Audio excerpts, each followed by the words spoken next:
gentlemen, welcome to Touch Dubai. My name is Tabitha. I'm here to brief you on the safety and emergency procedures. Your security and safety are a prime concern to us. The Opera Ballroom, where you're seated, is on the ground floor. In an unlikely event of an emergency, the entrance to this hall services as the foyer and will lead you to the assembly points. All our associates are trained emergency responders, and in case of unlikely incident, they will assist you. Follow the appropriate fire exit in case of an evacuation.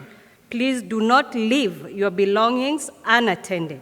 On behalf of Team Touch Dubai, I wish you all a safe and secure conference. Thank you. Thank you, Tabitha. And before we start, we'll thank all the sponsors who have made it possible for us to have this kind of a meeting. TriStar, FMC, Lulu, our gold sponsors, Aster, Knowledge Partners, HSBC, and supporting sponsors, Pooja Studio. And today, we are partnered with the Electronics Group of Dubai to bring this retail conclave to you. So UAE has become synonymous with an unparalleled retail experience, offering diverse range of world-class shopping malls, luxury boutiques, hotels, restaurants, and experiences to an international consumer base. The country's vibrant retail landscape has long been on a steep growth. And this trend continued in 2023 and continues to continue as factors including tourism and consumer confidence drove increased spending. Overall, UAE consumer spending rose by 13% in 2023 compared to 2022, driven by 14% increase in the retail economy, including hypermarket, supermarket, retail, general categories, leisure and entertainment, and fashion spending. Over the past few years, Dubai has significantly contributed to the growth of the retail industry in the UAE and has emerged as a leader in regional industry. With series of strategic initiatives and government support, Dubai has been propelling the overall national retail industry growth. IBPC, Dubai's largest Indian businessman organization since 2003. It provides opportunity for Indian businessmen to interact and network with fellow Indian businessmen in a congenial environment. IBPC conducts seminars, panel discussions on current topics and keeps members informed and also helps in policy advocacy with the government. The IBPC Retail Conclave was started in 2022, and this is the third edition, with the same objective. It is very important for us to keep up the competitive edge that Dubai had in retail industry and continues to have. So we are here to discuss any such topics which have come in this course of time, which may be potential to help or to decrease this growth. So this is the time to take up these topics with the government, with the community, with the people around, and make it visible that this advantage which we had over the years continues. This all started in a big way with DSF, DSS, and now many more festivals. We have GITEX, which used to boost up the electronic sales, especially for the GITEX consumer. Today, Dubai has become the biggest MICE hub, attracting so many tourists and people from the industry to come in. So we need to maintain this strategic advantage of being a competitive retail hub.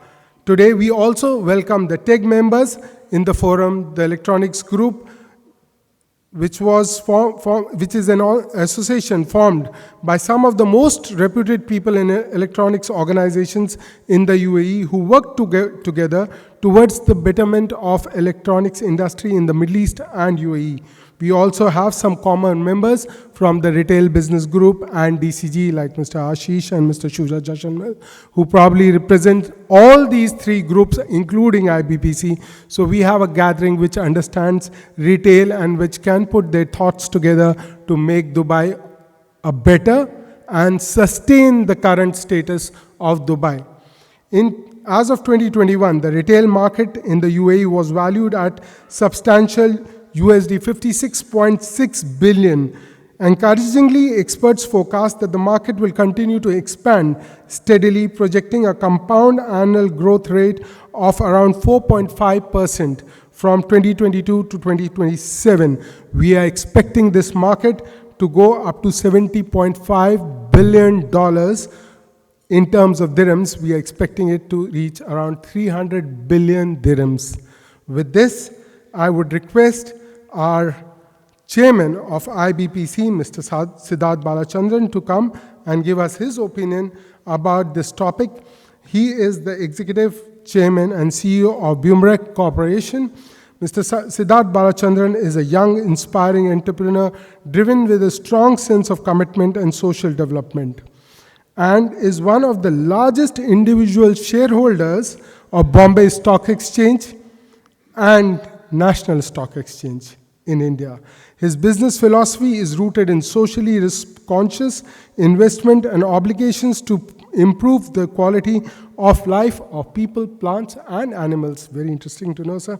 He is a founder member and the chairman of the Indian Club here in Dubai, and serves as a patron governor to the Indian Social and Cultural Center, Abu Dhabi. He is also the governor of PIOCCI and a director to Chinmay International Residential School, Coimbatore, Tamil Nadu in India. He is a recipient of Pravasi Bharatiya Samman Award, the highest honor conferred to overseas Indians for business and community welfare. So can we please welcome Mr. Siddharth Balachandran for the opening remarks with a round of applause. Thank you, Amit. Young no longer, I think. I've been hearing this for the last 20 years. It's good to hear, but it's good to hear. Friends, governors, executive committee members, forum participants, brothers and sisters of the IBPC membership community, I'm very happy to welcome you to a very important event on IBPC's annual roster. Now, I don't use the word important lightly.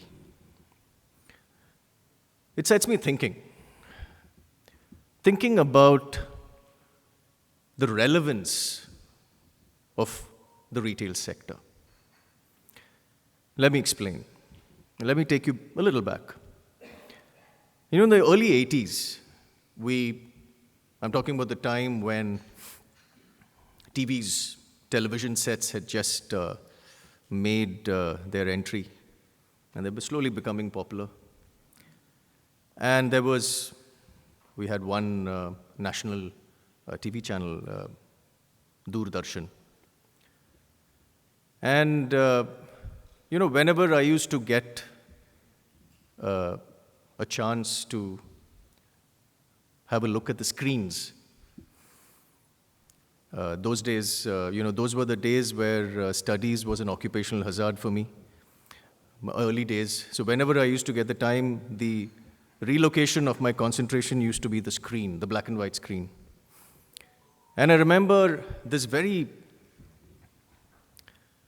pertinent, very engaging screen, which was a set of numbers.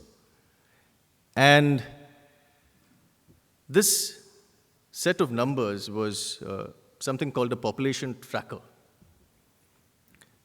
Or, those days, it was called the population clock.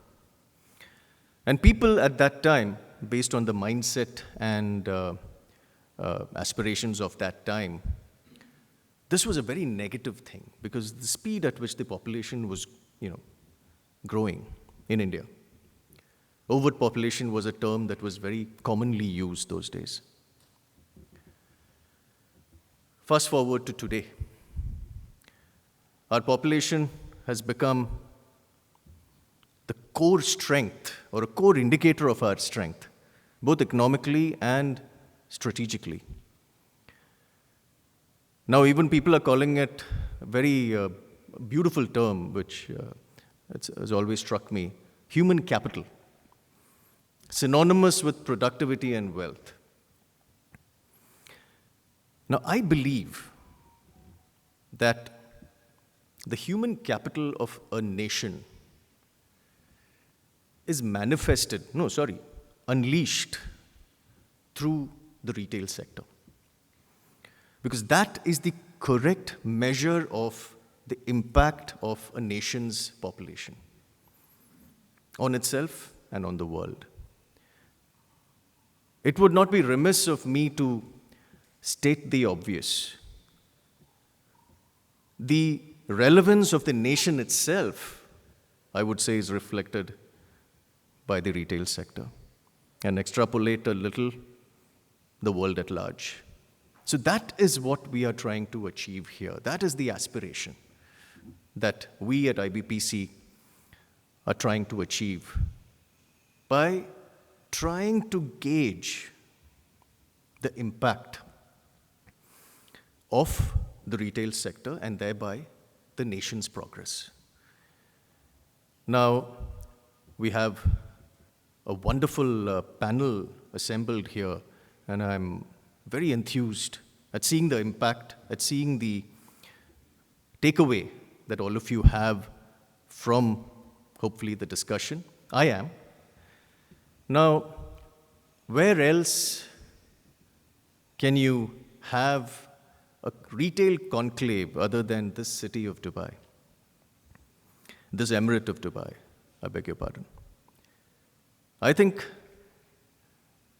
retailing has been taken to an art form by these guys.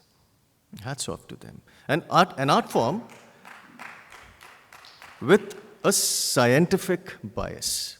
Very, very rare to achieve. So this is the place which is ideal for such conclave. So I look forward, I hope this evening is going to be an insightful one and most definitely an impactful one.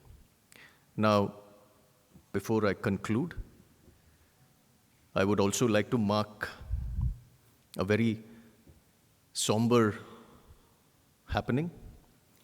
India lost one of its most illustrious, favorite sons yesterday. He had many versions, he had many words, many adjectives, corporate titan, leader. But having had the good fortune of interacting informally with him, I think above all, I think he was an exemplary individual, an exemplary human being, Sri Ratan Tata. We will miss him. I think not only India, but the world. May I request all of you to please stand up and let us remember his life and mark his passing with a minute's silence.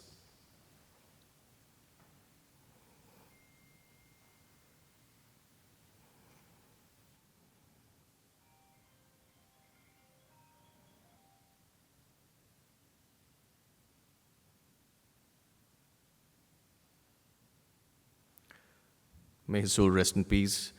God bless the UAE, God bless India, God bless all of you. Thank you, and I hope you have a wonderful evening. Thank you. We have Mr. Yatin Patel, Deputy Consul General of India, Council, Passport Attestation, and Press Information Culture. Sir, can I come? I request you to please come up, and we ask our chairman to please facilitate him. So thank you for joining us. Please, I would request you to say a few words, as India is a very critical partner to UAE in all the trade. Good evening. Chairman IBPC, Mr. Siddharth Balachandran, Vice President of Dubai Chambers, Ms. Mahal Gargavi, and other dignitaries from Dubai Customs, and our distinguished panel speakers, and ladies and gentlemen. I'm honored to represent Consulate General of India in front of this retail conclave, which is organized by IBPC, and I'm sure that in today's discussion we will have plenty of learning points for all of us.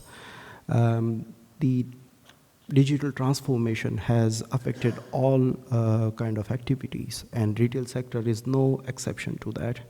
There are kind of transformation which we have seen in retail sector, which are unprecedented, and it has created new experience not just for users but also for business partners, as well as even for the government, to say the least. We have seen that the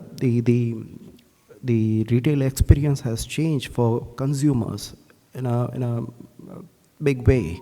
I mean, we all know that nowadays we can actually integrate our physical shopping with our online shopping, and even the concept of pop-up store, which was not heard of, it has become sort of a reality.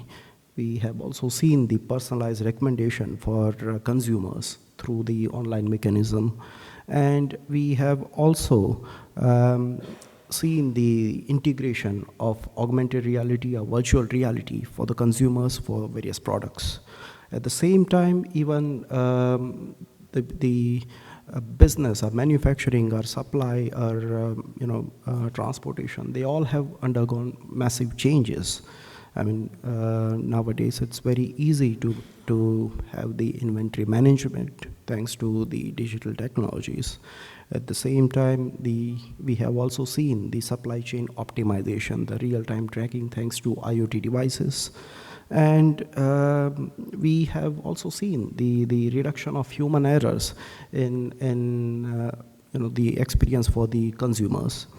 Predictive analytics have also helped business in getting insight about consumers liking or dislikes, or what's the way forward. It's also easy nowadays to train the staff or the manufacturers, or to bring them up to the latest trend.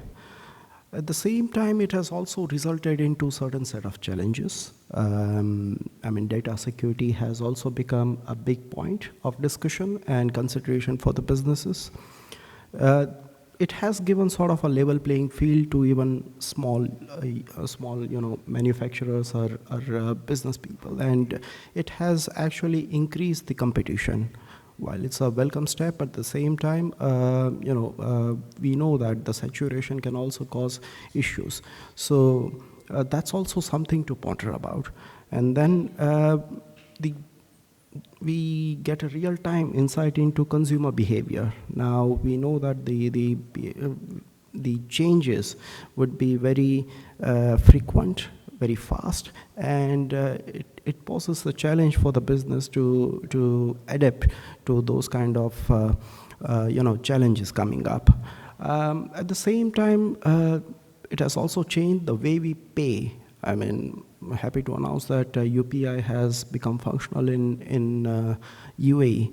So the way we pay has also affected the retail industry in a big way.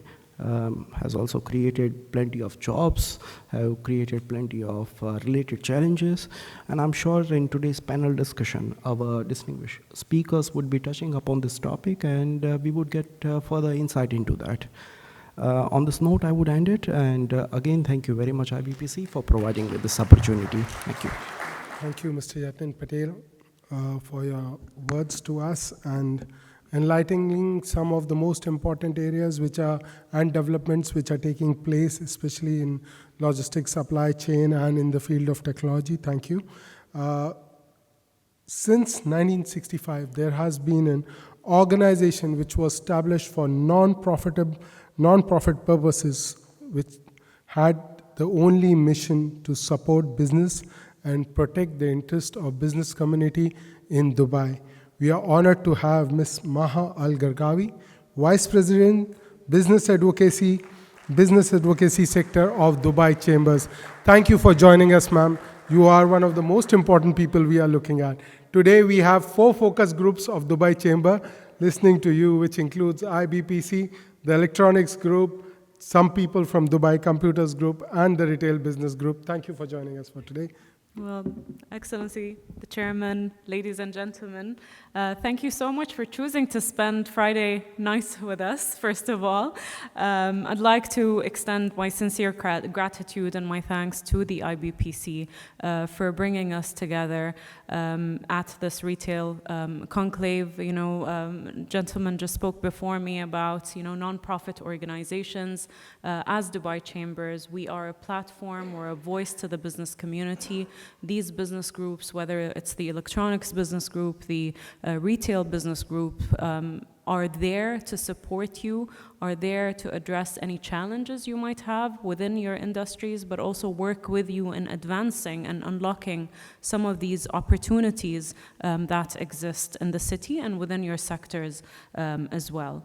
Now, you know, when we talk about Dubai, you know, whether it's historically as a key trading hub or what we're known now for some of our most luxurious malls, if we look at, you know, our retail landscape in the Emirate of Dubai, you know, we talk about Dubai Mall, the largest mall in the world, which in 2023, I read up some statistics, welcomed more than 105 million visitors from all corners of the globe.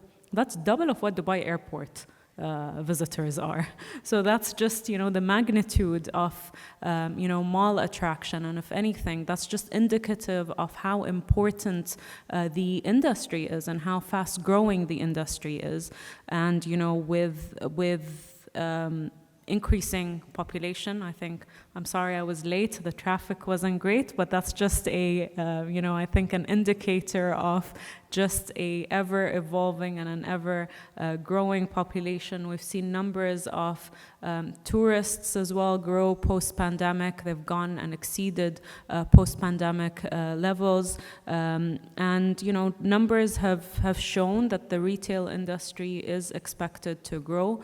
As Dubai Chambers, we monitor these numbers. We work with data to see, you know, what the business sentiment is like, where do we expect these numbers, or what we expect these numbers to be. And it's expected that between 2023 to 2028, that the retail industry will see an annual compound growth of approximately 5.8% growth. And the Deputy Consul General talked about, I think, digital transformation. So we've seen as well, you know, consumer consumption change as well with, you know, a drive towards e-commerce. But I think, you know, retail still, whether you take it online or whether it's more conventional, remains as one of the largest contributors to the economy in Dubai. But it's, of course, like any other sector, you need to grow it. You need to drive transformation digitally as well to just, I think, match the consumer behavior as well. And I want to take this opportunity to thank the Indian business community. I think from the very early stages of the Federation of the UAE, and even before that, I think the relationship that the UAE has with India is a very special one, socially and economically. So I want to, you know, thank the Indian business community for perhaps historically more conventional retail, but I think, you know, in Dubai's modern economy, the Indian investors are one of our top investors in the in Dubai's economy. So I just want to acknowledge that. You know, I'm wary that we have a panel ahead of us and we have a lot of insightful discussions that I'm eager to also tune in and listen to. But, you know, on behalf of Dubai Chambers, I really want to thank you for inviting me today to address you, to hear what you have to say. But as Dubai Chambers, we are your voice, we are your platform. So use us and abuse us. Let us know how we can support you. There's so many channels that you can tap into, whether it's through the business group, but, you know, the government, I think, in Dubai is also quite proactive. And kudos to the government for partnering up with the private sector.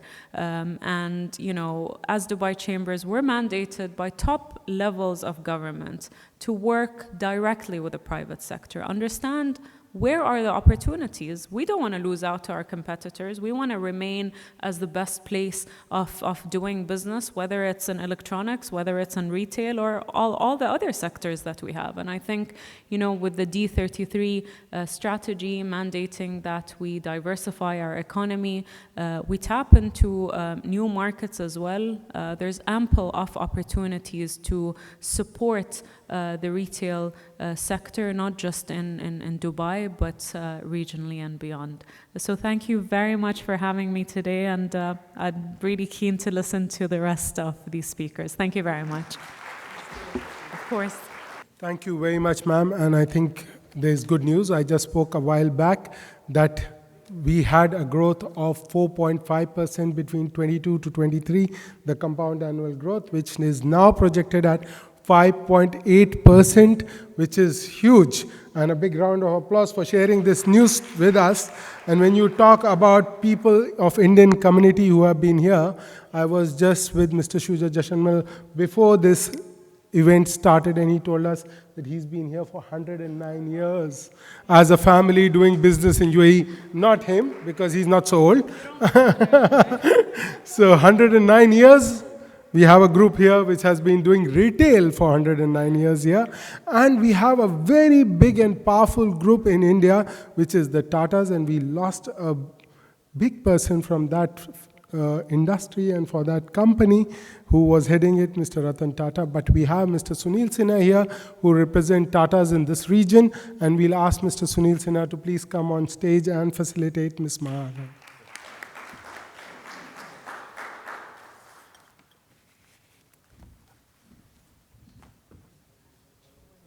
Thank you, sir, and thank you, ma'am. Thanks for taking time out and being with us. We are still waiting for Mr. Mansoor Al-Malik. Yes, growing traffic sometimes brings smiles to us. I know it is frustrating, and ma'am, you said rightly, when we see the traffic grow in Dubai, I think most of us smile and not get frustrated. It's a happy news. Let it be late, but we're getting business in. Thank you very much. So now I would request Mr. Aditya Singh, again part of the Tata Group, mentor and convener retail and e-commerce focus group of the IBPC and head of the Jewelry International Business, Titan Global Retail LLC, to come and introduce the next speaker, Dr. C.A. Sahitya Chaturvedi, who's also the Secretary General for us. So can I have Mr. Aditya on stage? Thanks, Amit, and good evening, everybody. It's such an honor today. So, a very beloved person within the IBPC fraternity. We all see him mostly behind working to set up such conclaves and all. But when we were planning this retail conclave, the idea of one amongst us to be the keynote speaker and the best possible name, Dr. Sahitya himself. It's my pleasure to introduce him. A highly accomplished chartered accountant, and he has done it from both India as well as England and Wales. And he's also a distinguished PhD holder that shows the deep expertise he holds. He currently serves as the head of retail accounts and finance at a very renowned organization, Ajmal Perfumes. With a diverse and a very impressive portfolio in finance management and business leadership, Dr. Chaturvedi has led retail operations across a variety of sectors, including lifestyle, luxury, FMCG, textile, real estate, education, medicine, and investments. I think it covers almost all possible sectors, and that's the expertise he brings for us. His leadership experience actually also spans multiple countries and not just UAE. He is recognized for his expertise in conceptualizing and implementing robust business processes within complex fiscal environments, driving significant enterprise value growth. His visionary approach to finance and retail, and coming myself from retail, I know that a lot of times finance and retail go anti. So how he manages both of them, we'll love to hear from him. And beyond his corporate achievements, Dr. Chaturvedi is dedicated to mentoring the next generation of leaders and regularly engages with quasi-government authorities to provide expert guidance on financial as well as retail matters. We are honored to have Dr. Chaturvedi. Welcome, and please share your insights as the keynote address. Such a lovely introduction, Mr. Aditya. Thank you so much. Your honors, Chairman, all the dignitaries, Al-Maha, the Dubai Chambers, Dubai Customs, very soon going to be, some representations are here. In fact, this keynote, what I'm going to present today is not my keynote. It's a luxury keynote, luxury retail's keynote. I think I'm audible. Yeah. So good evening, everyone. The Retail Conclave, we started a thought from Retail Summit in 2021 when the Dubai Expo was at the preparation mode. It was planned in December. Later on, it was conducted in January because suddenly some COVID's second wave came. And at that time, we had this Retail Conclave, and I am fully can say that almost 90% of landscape of the retail has been with our forum, which the third season we are having it today. Initially, when we were having the thoughts, my colleague, now my CEO, Mr. Abdullah Ajmal, he gave many of the ideas. And that's where every year he is supporting. And this time, he made a presentation. But unfortunately, some family emergencies has happened. So he's traveling, so he could not attend it today. So on that behalf, Mr. Aditya, I would like to correct here that it is not a finance presentation. It is absolutely a luxury retail presentation because the topic of the discussion, what we mentioned was luxury retail and its connect with digital disruption and customers' experience. So the luxury retailing, I will not take much time because today the panel discussion what we have is very interesting. Of course, the luxury retail is a niche. We can't say it is not interesting. And when it comes to numbers and the money matters, the $600 billion is the potential market is seen by the research analysts. And the four main growth drivers or the growth engines has been recognized in that. If we make it categorically from the cultural demographic, the China is going to be 38 to 40% consumer of the retail in luxury segment, the luxury market. Again, I correct myself, not just retail, it is a luxury segment, what we are addressing today. Secondly, the second growth engine, if we highlight, is the younger generation.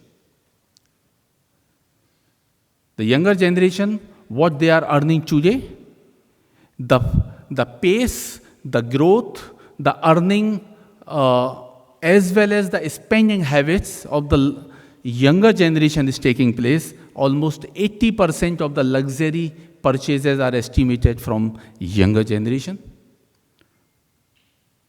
Online channel, although presently in developed countries it can be seen by 15%, double digit. In developing countries it can be more of 9 to 10%, 5 to 10% range.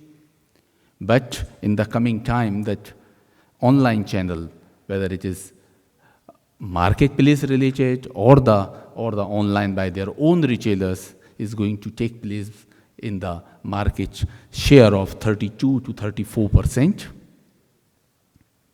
And very interestingly, one topic is coming that technology-driven or the technology-powered new business models. Those are going to take place where the estimations are coming almost $60 billion USD to 120 billion USD. It's a very big figure, and that's where I think the accounting and or the finance and retail guys get in conflict. Then immediately we say that how can you project 60 to 120? What is this? So there has to be, and that's where always that the conflict comes, not the anti-opinions, I can say, but taking another slide. Yeah.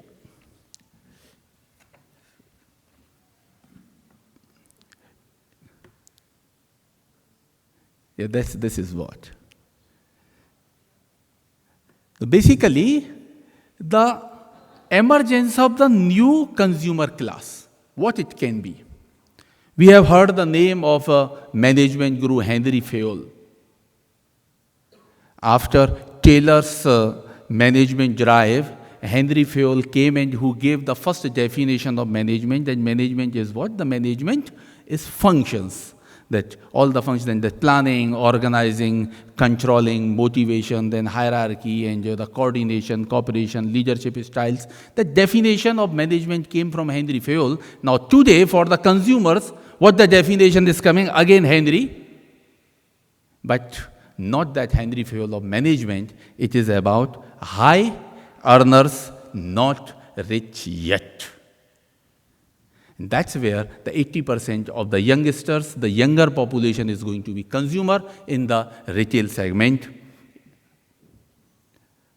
And those all are affected or leveraging by social media, and they form the buying decisions from the social media, and that's where the digital disruption comes in place.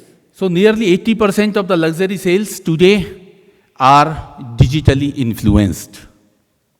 Whether we buy or the customer is buying online, even we can acknowledge that while they are shopping, while they are in the shop, in the premise, they are checking the prices online first.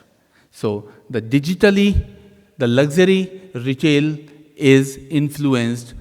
Generally, it is seen that luxury retail is not much influenced, but when we saw the research data, that is proven that 80% luxury retail even is influenced by the digital era. There are few consumer trends, what Abdullah wanted to discuss here today, and I think with all the panel members, we will further take up on those, that how the augmented reality in future can be seen. What types of the priorities the consumers or the customers are having about sustainability, transparency, inclusivity, and that leads towards the personalization and proactive consumer services. And the new model, as I highlighted at beginning of this presentation, the metaverse and NFTs are almost as type of the shop, the window of the shop. And the settlements will have their own style. Probably the cryptocurrency, what we are seeing, we have acknowledged from $2,000 to now $60,000, and then fluctuations. The cryptocurrency can be one of the mode of the payment, or what can be the digital currency, we don't know, but metaverse and NFTs are going to monetize the community's behavior. Pre-owned luxury is a very new concept and emerging in the market. So I will like to conclude this presentation here and take the forum forward, if the MC allows. Forward. We would request our chairman to come and facilitate Sahitya. Please. No, it is within the. No, I will request it later. No, it is. Sure. On behalf of Mr. Abdul Ajmal, please collect his facilitation and take it for him and for the company. And I will leave it to Sahitya Saab Now, as he will take the panel discussion forward, and he's the man who actually conceptualized this gathering of retail 3 years back, and it has been successfully been running since then. And he's one person who's instrumental to bring it back. It is a very important sector, and that's how we have been highlighting it year after year very, very successfully. Sahitya sir, over to you. Thank you so much, sir. So I think we are within the time now. So someone was telling me at the beginning that how many speeches are we having? The agenda is looking very long and many personalities are there. So are we going to listen the panel discussion, the thematic discussion, the practical experience, the visionaries, or we are going to listen the democratics, government? What is the agenda of the day? And I simply answered, the agenda is the day कि हम सफ़र साथ साथ चलते हैं, बेवफा रास्ते बदलते हैं. That let's go together. Yeah. So हम सफ़र साथ साथ चलते हैं. That our journey is together. The बेवफा रास्ते बदलते हैं. Let's not change. Who is changing the way is the culprit. So that's the humsafar of retail industry today. What we have is in this exciting conference, wherein we are at such a pivotal moment where retail landscape is evolving rapidly due to technology, consumer behaviors, the global challenges. This transformation, of course, has the opportunities and the challenges, but the leaders who are here today definitely will share their experience, and I believe they will openly discuss what visionary thoughts do they have and what can be the best practices in the context of digital disruption, customers' experience, and very categorically, the sustainability, the ethical buying, the cost on the retail. Sometimes we don't talk on that, but I think today is the day when openly we can discuss the cost on the retail and the growth, how parallelly, how balanced is this. So firstly, I request Mr. Nandakumar V., the Director of Marketing and Communication of Lulu Group. You can see him in the magazines, in the interviews, but Nandakumar is with the 30 years of global experience in marketing and retail, having 300 members team of top professionals across 22 countries. V. Nandakumar is undoubtedly considered as a trendsetter, and he is influential storyteller. I remember one of his quotes when I was reading in one of his articles that you just can't bribe a customer. Very, very unique quote. You can't just bribe a customer. And that's where I also can't bribe a speaker, but I can request a speaker, and he happily accepted that request. He is Global Marcom Director of Lulu Group. They are in process of IPOs, although that pressure of work is going on, but he accepted that yes, this last year retail conclave I could not attend, where Mr. James attended from Lulu Group, the CFO, the chartered accountant is with us, but this time he said, no, I will attend it for sure. So 8.4 billion diversified multinational organization. Most welcome, Mr. Nandakumar. As the legacy said, yeah, let us applaud. Why not? Why not? This is a respect, this is a recognition. In the retail, in the region, if someone says the first name comes, the Lulu. And when the legacy matter comes, 1919, the group which was established in UAE in 1919, Mr. Suja H. Jashanmal, partner of group and chief officer of Jashanmal Departmental Store. So welcome, sir, on the panel. He is partner and group chief executive officer of Departmental Stores of United Arab Emirates, vice president and board member of the Electronic Group. The Electronic Group. What was mentioned, they are our support partner today. Generally, it is called TAG, the TAG Group. So, vice president of TAG Group and veteran of IBPC. With regards to retail, Jashanmal Group's operation span over 150 stores in UAE, Kuwait, Bahrain, Oman, and India. From a single shop in 1919, the group have built and nurtured the homegrown brands Jashanmal Home, Jashanmal Bookstore, Jashanmal Travel, where they offer a great selection and experience.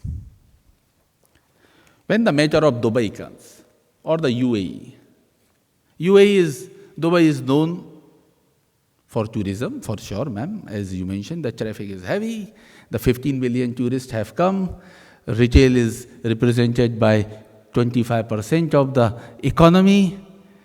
Luxury is 30%. But when a tourist goes back, what they buy? First, gold, means jewelry. Other thing, parallelly, the electronics. Yeah, electronics. And of course, I can promote my company as well here, perfumes. Why? If I'm getting the chance, why should I be behind? So, from the jewelry segment of Tata Group, I invite Ms. Karthika Onni, the business manager of Titan Company Limited. Tanishq, the jewelry brand of Tata's, embarked its global journey in 2022. And I think in 2021 or 2022 in between, I interacted with Aditya. And since then, he is with IBPC and with all the forums of the retail. From the single store in Meena Bazar, now they are expanded nearly 15 stores across Middle East and 20 stores worldwide, including key markets like Singapore and United States. Karthika Unni is the business manager for Tanishq International Division at Titan Company Limited, overseeing operations in the UAE. She began her career with Titan managing Tanishq operations in Kerala. So there is a proverb saying that think global, act local. But when I was going through her profile, I saw it is a contrast. That she is working global, thinking local. So she started from Kerala and still in her profile that she is very pridefully mentioning that point. And in her current role, she has been instrumental in launching the brand's first flagship store in Singapore and Oman. And the other favorite speaker of our retail forums. When I am saying retail forum, it's a retail focus group. Not just that we are having a retail conclave once in a year or once in a moon while. No, it's not that. Very regularly and a very regular and particular talk what we are used to have, and the talk with the walk what we are used to have from Mr. Ashish Punjabi, the Chief Operating Officer of Jackie's Retail. I am not saying electronics, sir, because he corrected me, don't say only just electronics. So I am correcting myself. But the electronics is the reality, because it's the top 3 things. Out of top 10, if you talk, that electronics comes. And that's where the electronics group is with us today. So, Mr. Ashish, a young leader, I'm a little afraid because just now our chairman said that, no, it is not the case. Okay. So, the young leader of industry oversees Jackie's Retail LLC, a multi-branch retailer in the electronics, computers, and high-quality finishing products for printing, manufacturing, fabrication industries. He is a board member and Secretary General as also with the Dubai Computer Group under the under the umbrella of Dubai Chambers. He is also a charter member of TIE, and past president of UAE chapter of Entrepreneurs Organization, and also serving on several regional and global roles as a mentor in tech startups. So he is a bachelor in science, but specialized in finance. Now, if a scientist can be the finance person, why the finance cannot be the retail person? What's wrong in that, sir? Right? So let's hear today the economics. Achha, okay, so let's hear from what I wrote for you, sir, that economics to electronics. Let's hear economics to electronics, and he has done finance investment. He has a specialization in finance investments in economics. So I will take opportunity to moderate the session, sir, if you all allow.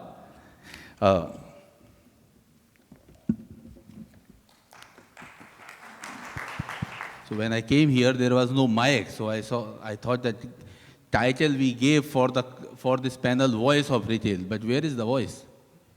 So now the voice has come. Yeah, I think you can please increase little bit loud to this. So firstly, Mr. Nanda Kumar is here. No, I think that, so as I just uplifted, Nanda Kumar is here. So, Nanda Kumarji, we have been interacting many of the times, discussing how the retail change and things are going on. Categorically, if I open up the dialogue, that one side, the technology and the data, those are the very powerful tools to innovate and personalize the experience. But the other hand, there is a pressure to adopt quickly or to manage the cost and still staying ahead to the consumer demands. In that regard, we got a question from our members, our retail focus group, that what is the role of data science and data analytics in retail industry? And more categorically with your experience, how that customer experience play in that and that fit in this technology, data science, and analytics. Thank you, Sahitya, Madam Maha, dignitaries, Chairman. Before I answer a question, one moment, amazing day, what a beautiful coincidence. We are surrounded by people, Sinha Saab, Aditya, Kartika from Tata brand. Some of us have driven a car made by Tata, and beautifully we are sitting in a property which is an iconic brand of Tata Group. This Taj belongs to them. So they could not have a better coincidence to have this retail conclave, one of the pioneers of Indian or rather global business, and we are very beautifully sitting here. Obey, we'll be very thankful to Most welcome, retail Most welcome. group for organizing in Taj. Answering your question, you said something about bribing customers, when back in office, when we talk about retail industry, the first thing recently coming up is loyalty marketing, loyalty-driven marketing initiative. Then, when we're planning about launching loyalty, very proud to say that we are the last one to launch. We launched only a year back, and 17 years back, when some of our top competitors launched a loyalty program, loyalty marketing, and when we were not launching, I was in the opinion that, if loyalty was all about giving points and rewarding them, you can't buy loyalty, simple as that. The whole thing is contradictory. If all you mean to say is that I'll reward you for coming to me again, the moment you stop rewarding them, they will not come to you. And that's what happened. We did not launch not because their program was bad, but just points and earn burn will not make successful. That's why even without a program, we were still doing business for last 20 years. And otherwise, if the program was so beautiful, we would have been out of business by now. Whole idea is not about loyalty marketing. It's all about how to use data to create a customer enrichment program. That's what I would say, a customer experience program rather than loyalty reward program. So when we launched our happiness, the name was happiness because that's what we thought. Loyalty or customer experience should be revolving around happiness. And this great country has a ministry and a minister for happiness. So we thought that data should be collected through a loyalty program or a marketing program, which will be used to give back to the consumer what exactly he needs, rather than rewarding him a useless point, so to say, quote unquote, because none of them reward. If you ask, many of us are members of many reward programs which gives you point, none of us remember how much points we have. Unless the cashier says that, do you want to encash it?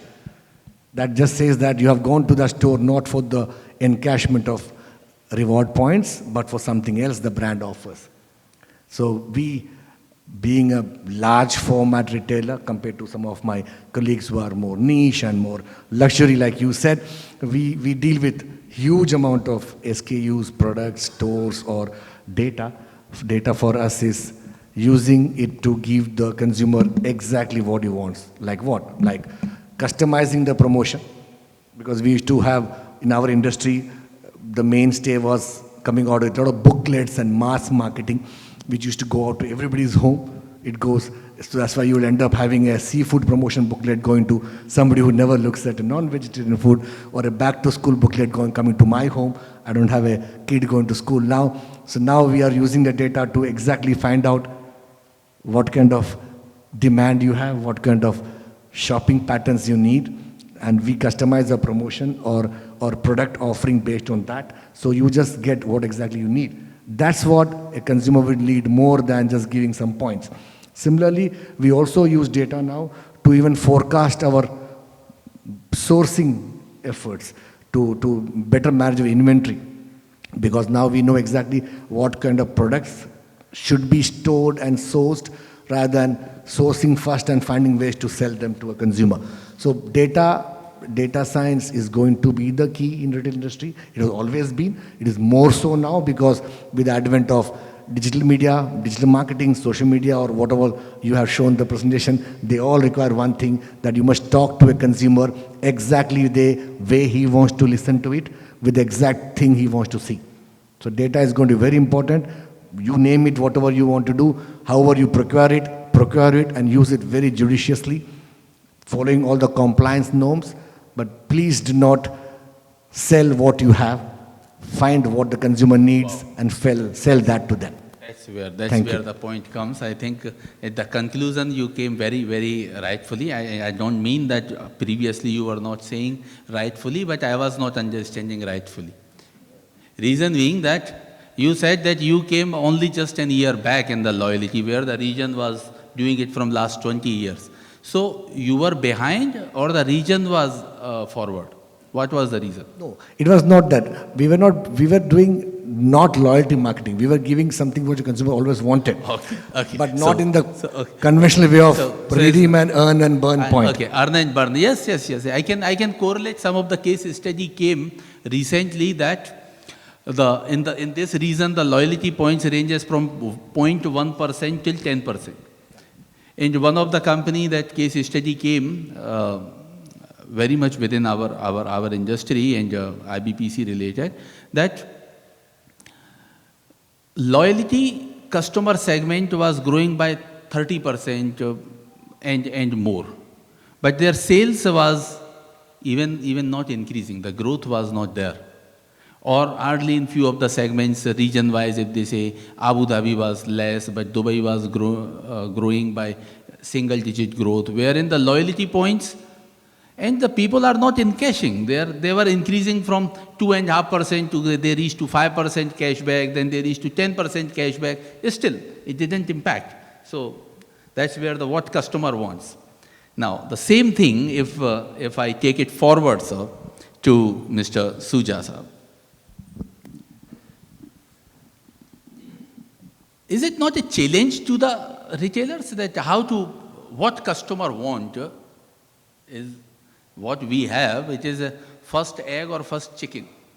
Firstly, we should have something to sell, or how can we understand that what customer wants? So how the retailers effectively navigate the challenges and integrating these digital technologies. Can the digital technology help in that projections or into their what existing operations we have, and from there, how to understand that what does consumer or the customer want? So before I start, likewise, I'd like to thank IBPC, Dubai Chamber, Dubai Customs, the other dignitaries and guests for this evening, giving us the opportunity to speak today. Also on behalf of TEG, I'm the Vice Chairman of TEG, also giving thanks. I'm also a member of RBG, also giving thanks for this evening. But before I start, I just want to tell Mr. Nandakumar, you are not the last one to do the loyalty program. It's Yashimla Group, and we haven't done it yet. and there's many reasons for that. There's many reasons. There's many reasons for that. So the opinion is consolidating here. Yeah? First of all, as Mr. Nandakumar will tell you, doing your own loyalty program is a very expensive exercise. It takes time, consistency, and a lot of effort. 99% of our customers in our stores are already members of the various loyalty programs that are available in the country. And there are some really excellent loyalty programs available. You know, something like Air Miles, which a lot of expats use.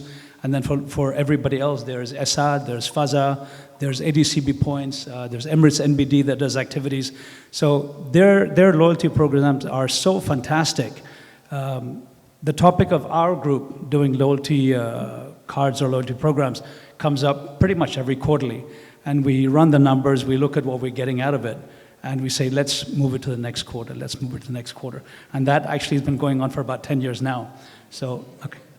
So perhaps in the future, I don't know, but currently what is available in the market is fantastic.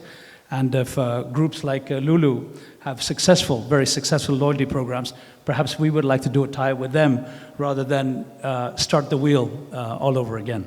Yeah, that's the beauty of IBPC network, that where we can create the value and we can exchange the opportunities each other.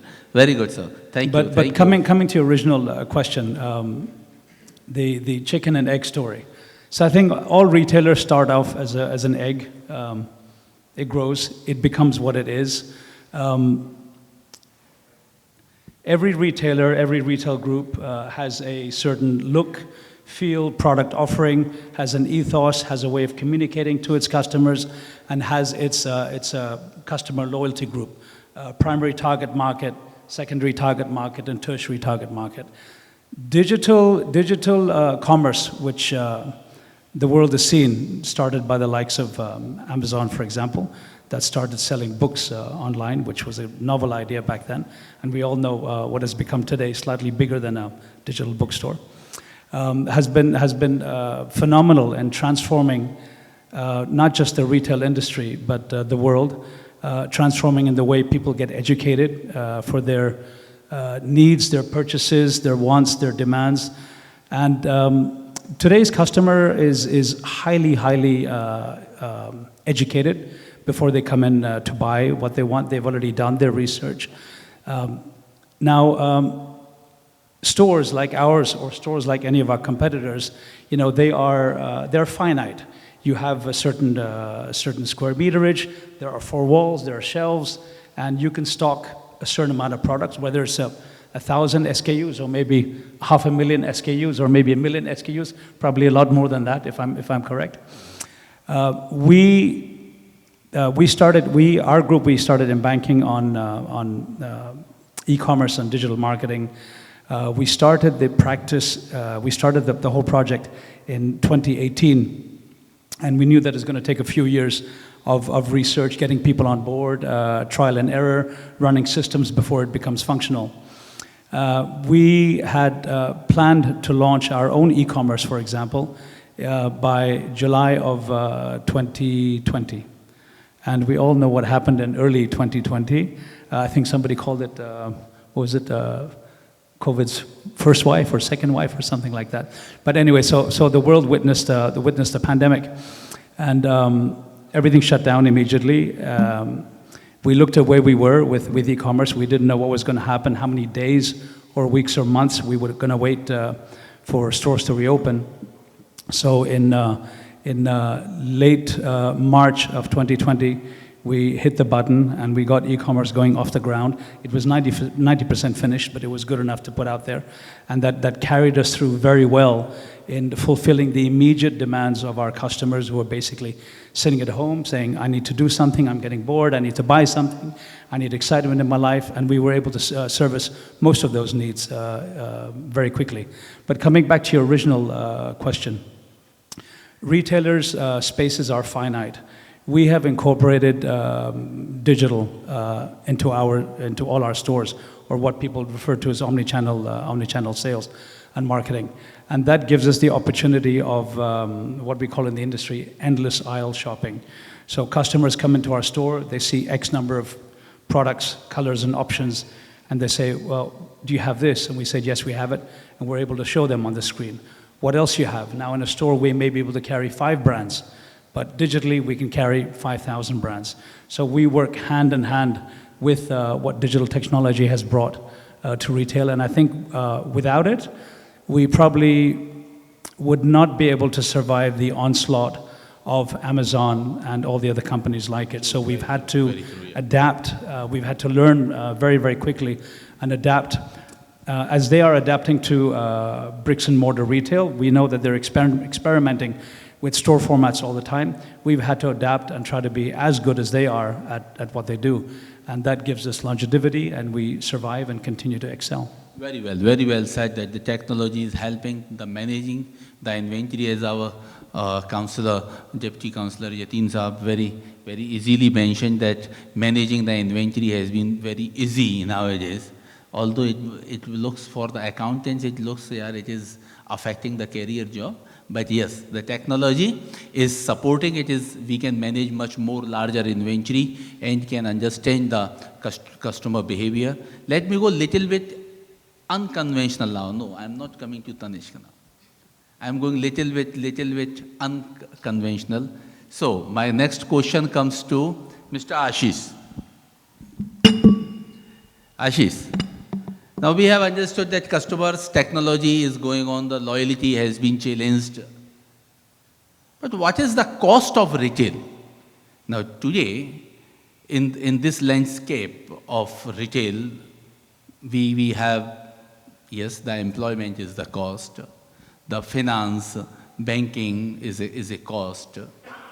There are advertisement, promotions are the cost.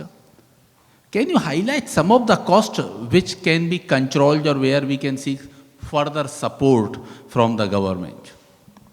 Because this is the forum where we can make our voice, then the forum is opened. Thank you.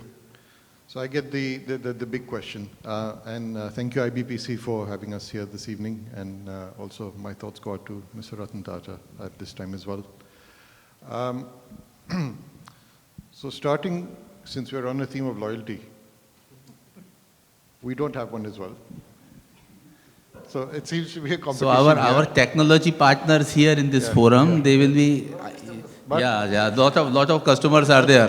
The half glass empty or half glass filled. Yeah. You can see either way. But unlike Shuja, I would say wait for next quarter and maybe then there's some news for you. But yeah, coming back to the topic of retail, there's two ways of looking at it, and one is we look at the opportunities that retail over here has got, and we are extremely blessed in this country with the retail landscape that we've got. We've got a population that is growing. We've got a population whose income has been growing. We've had tourism coming in. We've got a growth in various forms of retail, whether it be online, whether it be shopping malls, whether it be pop-ups, whether it be other experiences that are there. So we've got the best of what is there at the moment from an experience, from an offering perspective. When we talk about it, and Siddharth mentioned human capital earlier, that's also one of our huge benefits over here. When we were looking at the retail landscape here, 15, 20 years ago, people would come here and they wouldn't talk about the service levels in Dubai. Service wasn't what we were known for. And I remember there was a very senior government official who spoke to me about a year ago, talking about the Dubai response to COVID, and he said, it's not that we did anything special. We just did what was obvious, but we don't understand why the world didn't do what was obvious. And I think this is, when you look about it in terms of retail and in terms of what we've done, we've just done what looks obvious and what should have happened. But everywhere else in the world, the attitudes have changed, unfortunately. And that's why when you see people coming in over here, from the subcontinent, from the Far East, from Europe, from the US, they come in, they talk about the service over here. And sometimes us living here, we take it for granted. The moment we travel anywhere else, we're wishing we can come back to Dubai as quick as we can, because we realize how great the service is over here. And what drives that service? That service comes from people. That service comes from people who are willing to come and work over here. And I remember, say about 20 years ago, I had a friend of mine also in retail, and he was doing garments, very simple garments in the wholesale markets, in the souk. And he said, I pay this much for a person in the shop. And if he doesn't want it, I'll go and I'll recruit from elsewhere. So he says, I'll recruit from Bombay. If the person from Bombay finds it too expensive, I'll go into Gujarat. If he doesn't want it, I'll go to another part of India. And I'll keep going because I'll find someone or the other who's willing to come and work in that price. And I think we know over here that isn't the way it works anymore. The people who work for us and with us are our first face to our business. And we need to have the right people over there. So people, obviously, is a cost, but I don't think it's a cost that any retailer wants to compromise on. So that, I think, we take off the table. And I wouldn't put that in there. The other major cost in retail is rent, of course. Now, rent, again, when you look at it, there are different components to rent that come in. You can have a high street shop, and you can open over there. But in a high street environment, you need to bring in people. You need to find a way of drawing in that crowd over there. So your rental may be a lot more reasonable, but you're investing in terms of getting that demand and the customers to come in. So there's another investment that goes out from there. And there's a limit to what you can do. Or you go to a shopping mall. But the job of the shopping mall is to drive traffic and you to benefit from the traffic that comes in over there. And they charge you a price for that. And that price is a lot more expensive. Now, the malls, in theory, are our partners in retail. But I think theory is nice, but the practicality can be somewhat different at times over here as well. Anyone who's in retail over here knows any tenancy agreement is completely one-sided. The retailer actually has very, very little control over what happens in that lease. If we do well, fantastic, they take a percentage of our sales. If we do well, they typically have got a clause called the net effective rent, where if you do well, then they can immediately move your rent up in the next year, irrespective of what's in your lease, because there is a provision for that in there. So when you're doing well, fantastic. When you don't do so well, there is no exit for you. And I think this has been the big problem that we've had in this case. I was talking to someone yesterday who wanted to enter retail over here. And he said, but what about RERA? You're protected by RERA. I said, no, there is no RERA protection in a shopping mall. You're in a mall that does well. Your lease comes up for expiry. You can choose to renew it. but you have to renew it at a price at the mall once, typically. There is some degree of negotiation that will happen. There's some cat and mouse that will be there. But those caps aren't there. And if we have to be sustainable as a retail environment, we need to be in a place of predictability in terms of that cost. You can't have a mall turn around to you and say 80% increase or 40% increase. No one's business is growing at that rate. We spoke about 5.8% cumulative growth. So some of those factors then become a challenge for us over here. And we've actually, as an ecosystem, been struggling with that for many years over here. But the other cost, and I think one which has been quite interesting, and we've been looking at it, so within TEG, we've got a focus group that's been working on this, and we've been discussing it with the retail business group and some other business groups as well, has been the cost of actually transactions that we do over here. And I know we've got PayPal in the room, I'm not going to pick on him right now, but we are paying in this country, on average in retail, 6 times on a credit card fee as what you'd be paying in Europe, typically. When you compare it with Singapore, when you compare it with India, when you compare it with most parts of the world, even with Kuwait, even with Saudi, we're paying 2 times, 3 times, 4 times the cost per transaction.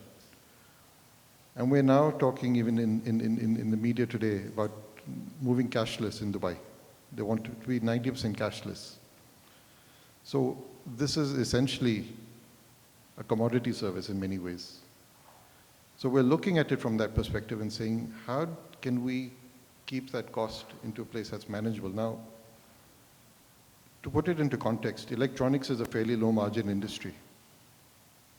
And within TEG, why we've been taking it up and we've been advocating for this is typically for most of us in electronics, that fee of accepting a credit card is 20% of our gross margin. So 20% of our gross margin is going just on that. Whereas if I was a retailer sitting in Europe, it would be 3, 4, 5% of my gross margin.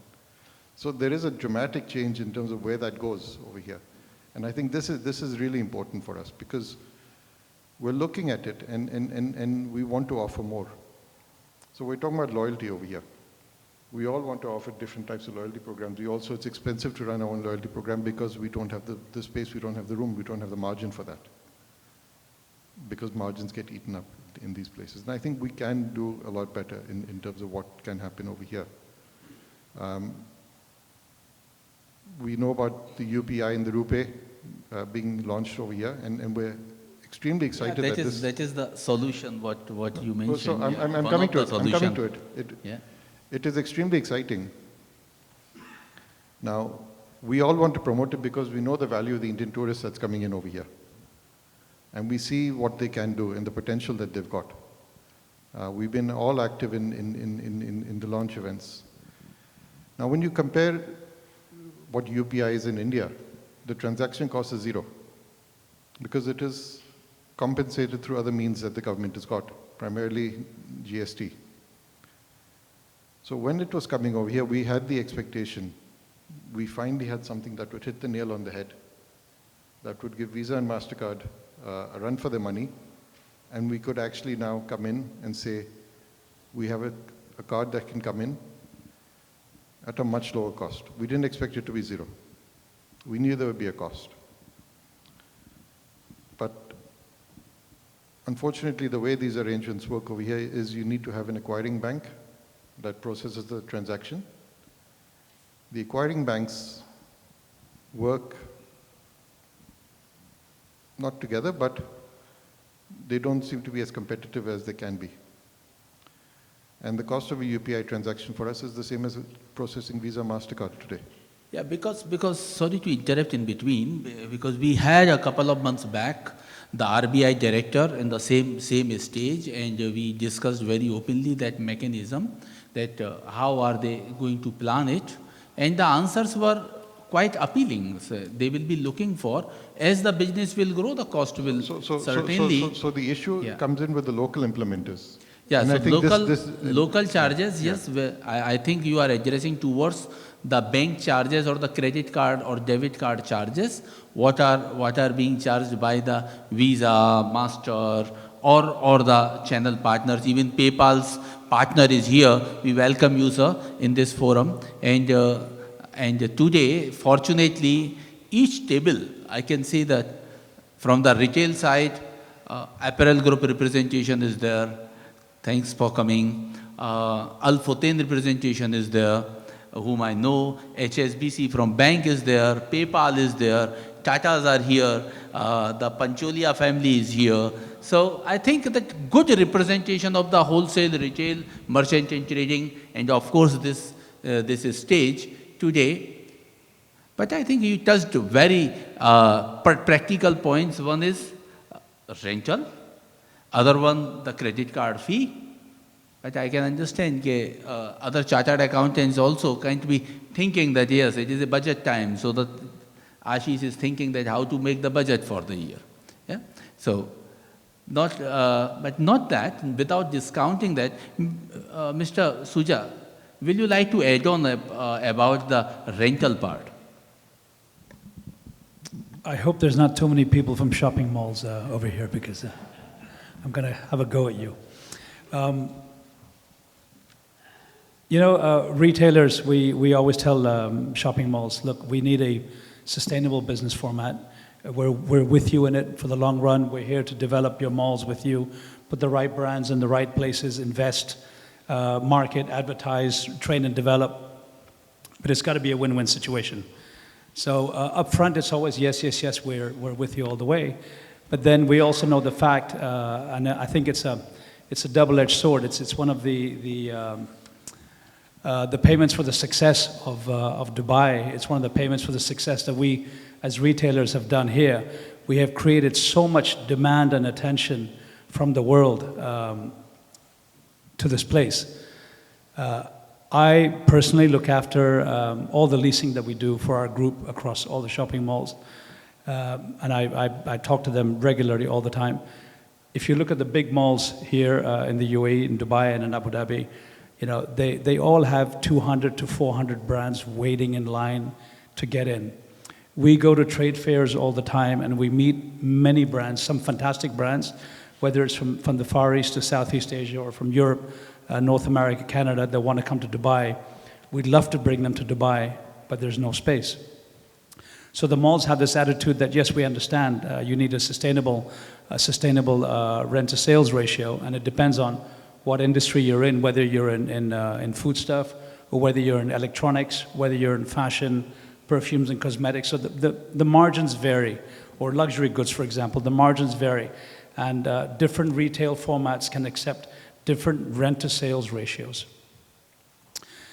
There is so much demand that the malls have an attitude that,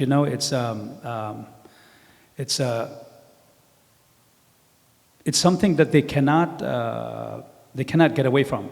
They know they have the ability to charge more money. They know that there are so many brands waiting in line, so they really have this, take it or leave it attitude. Now, because we work so closely with the malls, what they will tell us is that we'll offer you this location, you have 24 hours or 48 hours to take it or leave it. As Ashish correctly said, there is a little bit of cat and mouse. There's always a little bit of negotiation that can happen, but it is a attitude matters. Yeah. The PR that you have with leasing heads, with mall CEOs, comes into play to an extent, but they've also got certain budgets to meet. The big mall players in the UAE, whether it's Aldar or Nakhil, Emaar, MAF, they also have their budgets. They know how much demand there is. Their owners, are always asking for more and more and more. So it's a very, very tough game. It's extremely tough. It's extremely challenging. Unfortunately, it is sometimes prohibitive. We would like to bring many more brands to this part of the world. We would like to open many more stores in the malls over here. but space is lacking, and in most cases is just unsustainable. It is unsustainable. Yeah, it's a pain. It's a pain. We understand that. It's a pain. It's a Yeah, pain. yeah, it's a pain. Yeah. So can I take the question to Ms. Kartika? Thank you so much, Mr. Jashanbal, for the highlighting and giving the echo to the voice what Ashish raised. Now, let's little bit change the topic, and coming back to the luxury retail, as Mr. Jashanbal just highlighted. Yes, he silently said that what margins.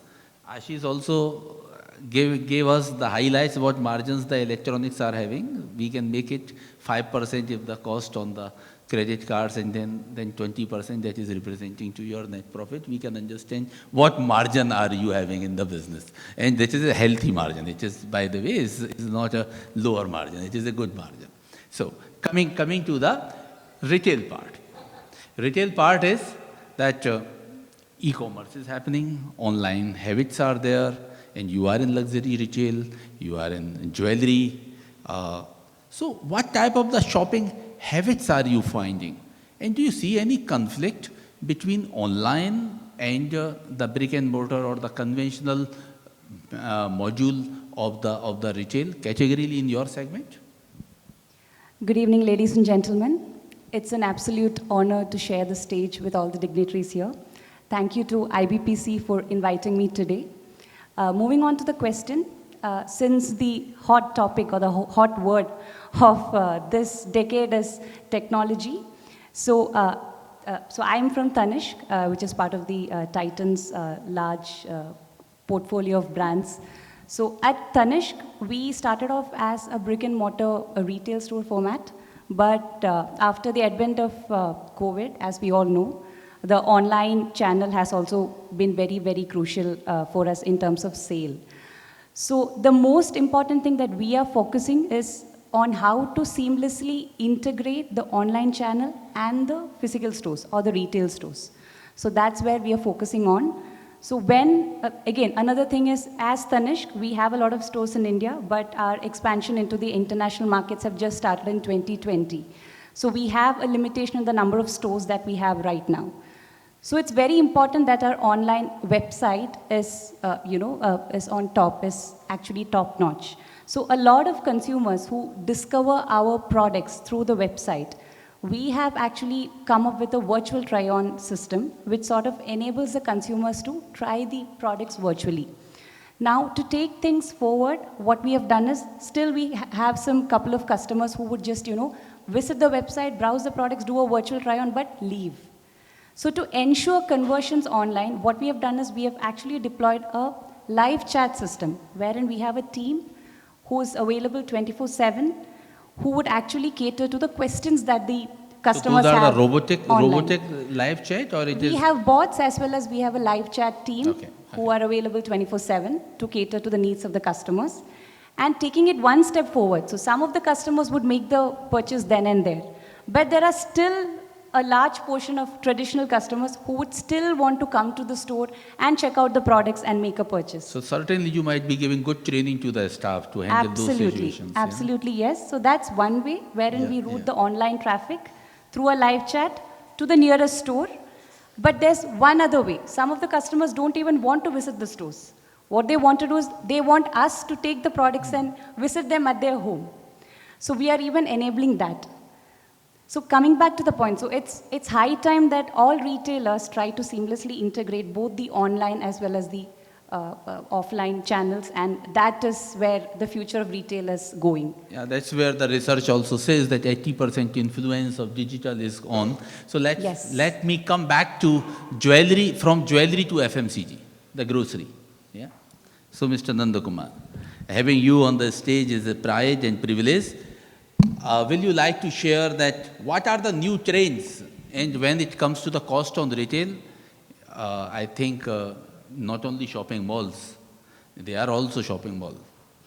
Yeah, so the people are listing the products, the SMEs are coming, they ask sometimes rebate, then the gondola rent, then promotional share, then something other discount, then something other format. almost it comes to 40% to 45% of the trade. Yeah. So this is not 4% we are talking from one side, but there is also a promotional cost of 40% when it comes to this type of the bigger hypermarket or the supermarket store. So everyone needs to do business and earn margin. It's not just the electronics group. Yeah.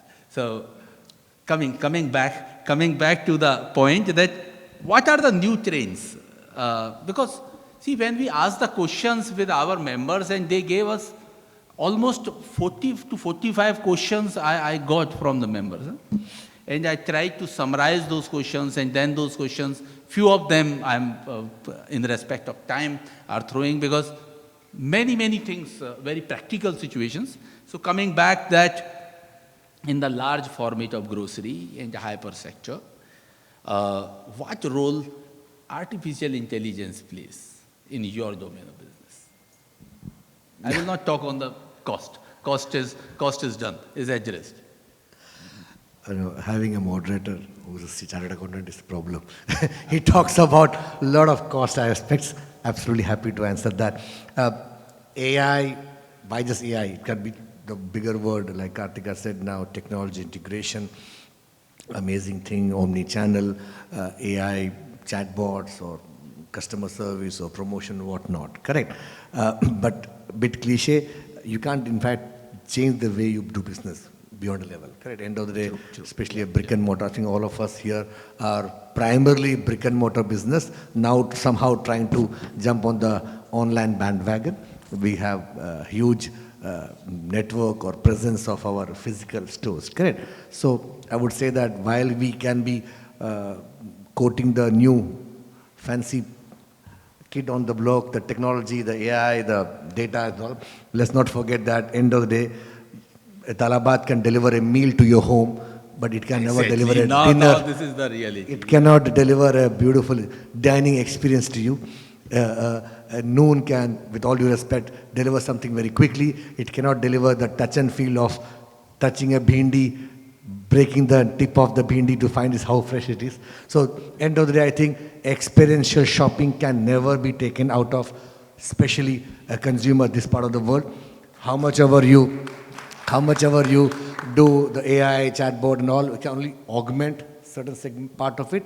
But end of the day, all of us, especially this part of the world, shopping is not a boring job like some other part of the world. We love. You ask anybody, where do they go shopping? It has to be one of the shops of our brands. All of us sitting here, some of you, weekends for us, it has to be shopping. Weekdays, it has to be shopping. Holidays, it has to be shopping. So we love that. So you sold that. Yeah. Now my another question, immediately with that. How to ensure the ROI of marketing then? Because whenever we as finance guys ask that what marketing spend you did and what revenue came, the shopping has happened, the balance sheet is prepared, and then we compare that what is the return on the spend on the brand building and the marketing activities, they say it is intangible. It is not tangible. You can't measure it because if you are showing a brand, you can't take in the money matters. So what is the beat for marketing spend? Yeah, that was our very good cliche answer we used to do at least 5 years back. Okay. I can't measure. All the people coming here because of me. Correct. I have done something right. I don't know what I've done, but I've done something right. That's why the business is sustaining. But yes, thanks to the data, the digital transformation, the retargeted marketing, all have now very, very measurable KPIs. You can exactly know if you send a message out, how many people received the message, how many of them opened it, how many of them engaged with that. Is very clearly measurable compared to, example, in our case, we used to do this big format booklets or catalogs, as you know, the dal, chawal, chini types. We used to give them out every week. That was our thing, that 200,000 copies. We were, by the way, we are #1 magazine in the country because we print more than 200,000 Lulu weekly booklets. We have stopped that. We just stopped it last year. 2 reasons: A, cost; second, environment. But the hidden agenda was, I need to know why do I send so many booklets out unless I know what they want. So measurable ROIs are very easy to do compared to what it was before. So do not take the answer from a marketing person who's giving you that it is not measurable anymore. It is measurable. Thank you. Thank you. It is measurable. Good You lead, just good have to lead. look at the right analytical tools, right vendors who can help you with analyzing and telling you that which of your campaign was how successful, how many products have been sold in that category when you market this segment of society. It's measurable. You can do it. Focus more on targeted, data-driven marketing rather than mass marketing. Thank you. Thank you. Thank you so much. Today, I think we have addressed the digital disruption.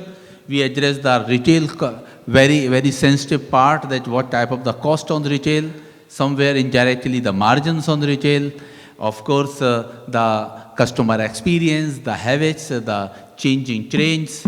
We have PayPal partner of the MENA region here with us. This opens a dialogue. It sets a contest and tone for the discussion. I think now this point onwards we should start discussion. But I will not bore the audience, will not start again. But I will open the forum for the Q&A, few questions if we can have, so that in another 10 minutes time we can wind up the session. Thank you so much for wonderful discussion. I was making some notes in between because it was really interesting.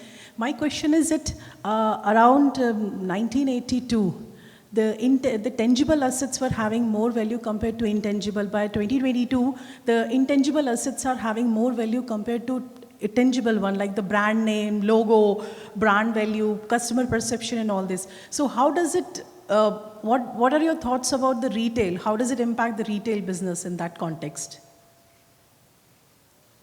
Any one of you can answer that, because I like all of your conversation. It's about the experience, and I think the experience is the ultimate value that the customer gets, which is why the intangible at the end of the day starts to add up over there. And if you look at the audiences today that we're marketing to, those audiences are getting younger and younger. Their attitudes and their habits are completely different as well. They want to look at a brand that lives their values as well, that talks in the language that they want to hear them talking as well. So sustainability isn't just a buzzword, it's a need that our customer wants. They're asking us, what are you doing in that space? So we need to then reflect that in terms of what we do. And the brands that are actually today developing and the brands that are actually growing are the brands that are actually listening. And they will create that value, and they will create that premium, and they will garner that loyalty irrespective of what loyalty program they have. Because that is, at the end of the day, I think what is driving and influencing what we see.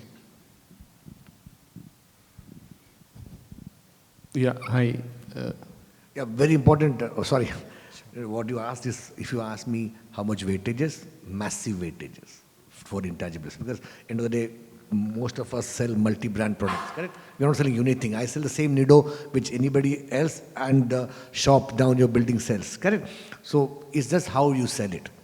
Why would a customer come to buy a Nido from my store? Not just because we are there or we have a better price, because he attaches some other values which he has found in a brand called Lulu or Jackie's or Just Mahal, correct? So it's, the whole fact is that the perception, the brand value, that's what we all work for. That's what we should be the focus area.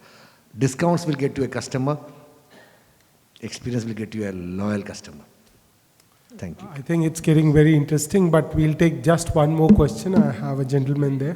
Post the questions, and we'll be around to answer more. Please go ahead, Sure. sir. Okay, thank you for the opportunity. So I'm into consulting. I just wanted to know one particular information. So when a customer comes, you have all the data available for what is bought. You do an entire analysis. What about those cases where a customer comes to a place and he doesn't buy for a reason, which we don't know? And what are those, how do you capture those data where the customer doesn't enter the shop at all? And we have no information about it, you know? So I'm very curious to know about these two parts, because when you buy, all the information is available. Thanks. So actually, if a customer doesn't enter into a store, then there is no way in which the data can be captured, to be very honest. But what we do at Tanishq is we have a process which is called as non-purchaser tracking. We call it as NP tracking, in which a customer might just walk into a store, they might browse the products. Our team, he or she might not find the products that they're looking at. But what our team internally does, the front-end staff, they sort of try to understand the needs of the customer and they document it. And in the future, once that product comes to the store, they ensure that they reach out to that customer and that results in transaction. So this habit of doing a non-purchase tracking will really help to cater to the needs of the customers. Yeah. Thank you, ma'am. And I think we will end it here for now. And definitely the panelists are available within us. I'm sure they're going to stay back with us for a couple of, at least 1 hour. Not a couple of us, and they will be available to you to answer more questions. I would request Mr. Ramesh Mahalingam and Mr. Dinesh Kothari, who are on the governor board, or IBPC, to come and please facilitate all the panelists who have done such a beautiful job. While they come up, I'll just tell you, I heard some people talking here that weekend we go shopping, weekdays we go shopping. This is only in UAE. I went to Europe. At 6 p.m. there was no shopping, and weekends there was no shopping, and that's why we are growing, and we'll keep growing thanks to these people here who are putting so much effort, where Dubai, especially Dubai, almost a 24/7 shopping. Thank you very much. An amazing job being done to uplift this industry, and I think Sahitya Saab purposely promoted Ashish over Titan because he had some relevant points for Ms. Maha Gargavi to take over. Thank you. And can I request the two governors to please come and facilitate the panelists? The first one would be Mr. Nand Kumar. I would ask Mr. Kothari to please.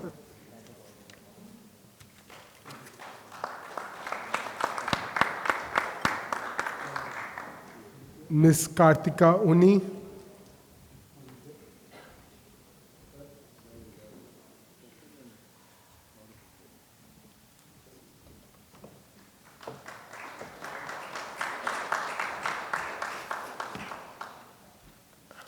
And finally, Mr. Sahitya Chaturvedi. While this is going on, I'm still trying to imagine how we will break the bhindi in augmented reality. You know, how Indians buy the lady's fingers, or what we call okra, is by breaking the tip of the okra and seeing whether it is fresh. And that's what Mr. Nand Kumar was referring to. I would now also request Mr. Mansoor, who beat the traffic and finally reached here with us. He is the Executive Director of Dubai Customs. Thank you, Mr. Mansoor, for joining us. And as I said before, when Ms. Maha Gargavi was talking, that seeing the traffic in Dubai makes us more and more happy, though it might cause some inconvenience, but we see the economy going up. Everybody here loves traffic unless they're in it, I would say. I really like the last question because it was like a Zen koan, you know. I had to think about it where, you know, if you, what does a customer think when they don't enter the store, you can capture the data. So I was going to meditate over that later. Thank you, everyone. It's an honor and pleasure to be here. My name is Mansoor Al-Malik. I'm from Dubai Customs. I really enjoyed actually the panel, and I'm not just saying that. It was really fascinating to hear the concerns from the sector, very valid points, questions and points about digital transformation and disruption, but also how us as Dubai government, myself and my colleague Maha, can help and contribute to these challenges. And I think it's very important to work hand in hand together, and we cannot, how can I say, belittle the contribution that, and the valuable contribution that our panelists and the companies that represent have contributed to Dubai. And that's why it's our duty as well to help and contribute and work towards strengthening this relationship, but also strengthening what's happening and building upon the success that we're seeing. So thank you very much. Thank you for allowing me to speak, and have a lovely evening. Thank you.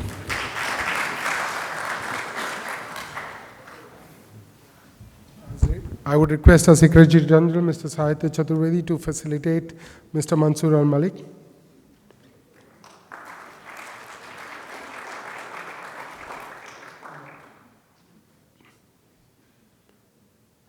We have a few media personnel amongst us, and I would request our Secretary General to please facilitate them as well. We have Harjot from Khaleej Times. She's been a big supporter to our events in terms of PR. And Mr. Ronak from, Ronak, are you there? Yeah, please, from Fun Asia Radio. And we do have the editor of the Tech magazine as well, so we'll call her up here.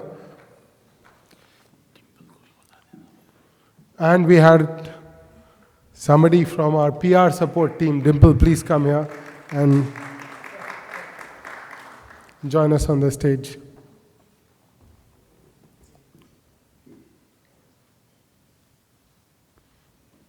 Thank you for supporting us to take our word around to everyone. So good evening once again. On behalf of the organizing committee and IBPC Dubai, it's my privilege to extend a heartfelt vote of thanks to everybody who made this retail conclave a remarkable success. First, I would like to thank our distinguished speakers and panelists. It was such an enriching discussion, and I would not be lying if I say actually some of the past discussions I've held, seen, and this was one of the most enriching discussions that I saw. So thank you to each one of you. I think the topics ranging all the way from to have or not to have the loyalty programs, and talking about the human capital. I think it was such a diverse set of topics which got discussed in such a quick time. Thanks to our moderator. Your expertise from all the panelists has greatly enriched the discussions today, providing us with actionable insights. I'm sure each one of us have taken some learnings, cross-learnings from each other, which we will be able to implement in our workspaces. A big thank you to all our sponsors and partners for their generous support. Our platinum sponsor, TriStar Group, Lulu Group, FMC, a gold sponsor, Esther, knowledge sponsor, HSBC, and our associate sponsor, Puja Studio and TAG for today. Big thank you to all of you. Without your support, this event could not have been possible, and your commitment to advancing the retail industry is greatly appreciated. To the IBPC Dubai team and the organizing team, your hard work and dedication have ensured the smooth execution. I think there are a lot of people who work behind the scenes, so a big round of applause for that team. It takes a lot of planning and behind the scene efforts to make it successful. And a special thanks to all the attendees. Your active participation, enthusiasm have been the real heartbeat of this conclave. Lastly, I want to thank everyone, because all of us are part of the retail fraternity here. It's with each other's support that we are all growing and making UAE as a hub of making retail success here. Thank you everybody, and please join for dinner and networking over dinner.